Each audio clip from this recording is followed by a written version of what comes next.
G'day, you're looking at Tough Touring's Patriot roof rack. We've built this rack in mild steel, the foot rails, and that's bolted onto the top of this Patriot X2. And it also incorporates these triangulation brackets at each end, which can be then fitted, because of the square edges, then fitted with a cage mesh. The rack in total is 350 millimeters high, giving enormous amounts of storage space between the roof of the Patriot and any chosen rooftop tent. It's very, very strong. The triangulation boxes on the sides prevent any sort of shaking and wobbling, and we're not seeing any sort of handling issues either with this trailer fitted with this. The tent on top is a Bundu top.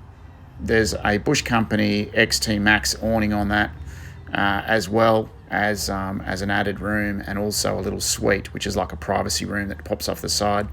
Now we've built this rack.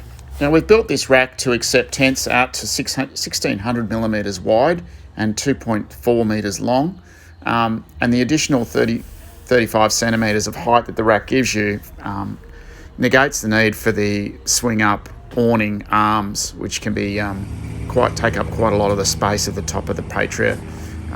Everything is fixed, which means you get a much stiffer, stronger awning set as well. Anyway, I hope you enjoyed the video, and any questions on the Patriot rack, feel free to contact us at toughtouring.com.au. Cheers, bye.